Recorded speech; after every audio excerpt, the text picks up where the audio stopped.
اعوذ باللہ من الشیطان الرجیم بسم اللہ الرحمن الرحیم۔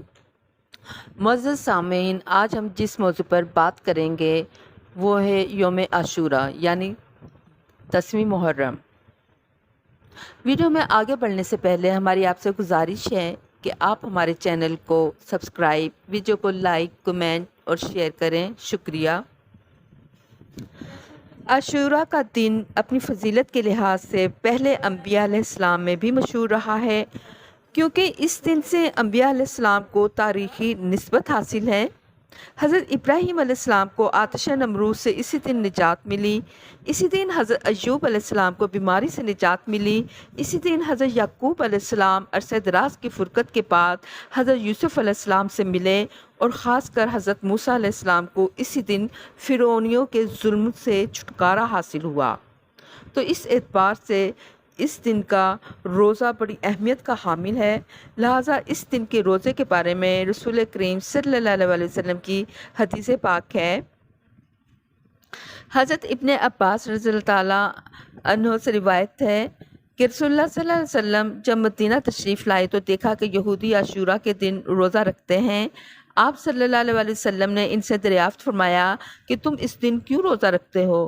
تو انہوں نے کہا یہ تو بہت بڑا دن ہے، اس دن اللہ تعالیٰ نے جناب موسیٰ علیہ السلام اور ان کی قوم کو فرعون کے مظالم سے نجات دلائی اور فرعون اور اس کے لشکر کو غرق کیا تھا۔ اس موقع پر حضرت موسیٰ علیہ السلام نے شکر الہی کے طور پر روزہ رکھا تھا، اس لیے اس دن ہم بھی روزہ رکھتے ہیں۔ رسول اللہ صلی اللہ علیہ وسلم نے فرمایا جناب موسیٰ علیہ السلام کی سنت پر عمل کرنے کے ہم تم سے زیادہ حقدار ہیں، لہٰذا آپ نے عاشوراء کے دن روزہ رکھا اور صحابہ کو بھی روزہ رکھنے کا حکم فرمایا۔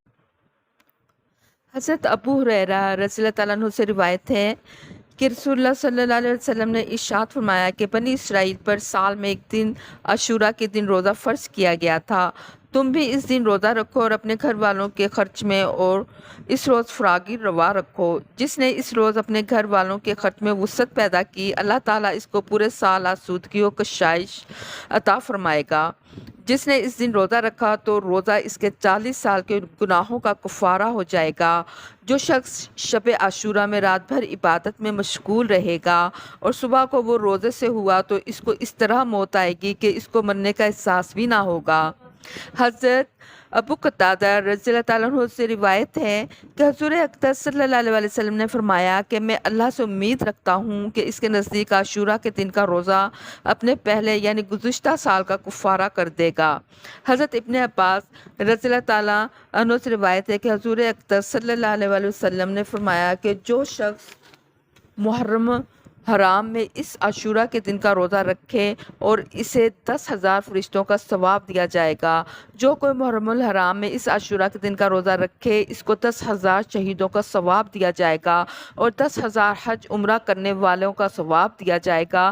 اور جو کوئی عاشوراء کے دن یتیم کے سر پر ہاتھ پھیرے، اللہ تعالیٰ اس کے لیے یتیم کے سر کے برابر ہر بال کے عوض اس کا ایک درجہ بہشت میں بلند کرے گا۔ جو کوئی عاشوراء کی رات کو ایک مومن کا روزہ کھلوائے گا، گویا اس نے جناب رسول صلی اللہ علیہ وسلم کی تمام امت کا روزہ کھلوایا۔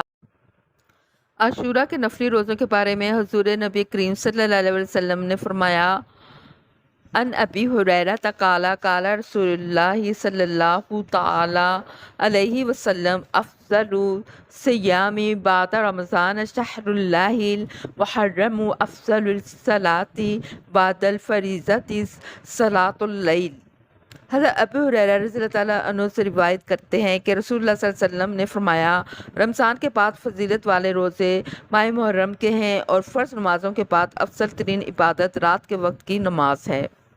اس حدیث کی روح سے رمضان المبارک کے بعد محرم کا مہینہ بڑا افضل ہے، اور اس سے معلوم ہوا کہ رمضان کے سوا دوسرے دنوں میں سب سے زیادہ بہترین دن جس میں نفلی روزہ رکھا جائے محرم کا مہینہ ہے۔ جہاں تک کسی مہینے کے افضل ہونے کا تعلق ہے تو اس بارے میں یہ بات ذہن نشین کر لینی چاہیے کہ جب ایک موقع پر ایک چیز کو افضل کہا جاتا ہے اور دوسرے موقع پر دوسری کو، تو اس میں کوئی تضاد نہیں ہوتا، کیونکہ بعض کاموں کی فضیلت کے بارے میں جو احادیث آئی ہیں وہ دراصل لوگوں کی توجہ دلانے کے لیے ہیں کہ فلاں کام بڑی اہمیت رکھتا ہے اور اس کے کرنے کا بڑا اجر ہے۔ اب مثلا یہاں پر فرمایا کہ محرم میں نفلی روزے رکھنا بہت افضل ہے۔ اور ایک دوسری حدیث میں یہ بتایا گیا کہ عرفہ یعنی 9ویں ذی الحج کے روزے کو بڑی فضیلت حاصل ہے۔ یہ دونوں باتیں حقیقت ہیں، ایک دوسرے کی ضد نہیں، بلکہ ان کا مطلب ہے کہ عرفہ کے دن کا روزہ بھی بڑی فضیلت رکھتا ہے اور محرم کا روزہ بھی بڑی فضیلت کا حامل ہے۔ عاشوراء 10ویں محرم کو کہتے ہیں۔ رسول اکرم صلی اللہ علیہ وسلم اس دن کو روزہ رکھا کرتے تھے، کیونکہ اس کے بارے میں آپ صلی اللہ علیہ وسلم کی یہ حدیث ہے، ان ابن عباس قال ما رأيت النبي صلی اللہ تعالی علیہ وسلم یتحری صیام یوم فضلہ علی غیرہ الا ھذا اليوم یوم عاشوراء وھذا الشہر یعنی شہر رمضان۔ حضرت ابن عباس رضی اللہ تعالیٰ عنہ سے روایت ہے کہ میں نے رسول اللہ صلی اللہ علیہ وسلم کو سوائے یوم عاشوراء کے روزہ کسی روزہ کا قصد کرتے نہیں دیکھا اور سوائے رمضان کے کسی پورے مہینے کے روزے رکھتے ہوئے نہیں دیکھا۔ اس حدیث پاک کی روح سے اللہ والوں کے نزدیک یوم عاشوراء کا روزہ رکھنا بہت ہی نفع بخش ہے۔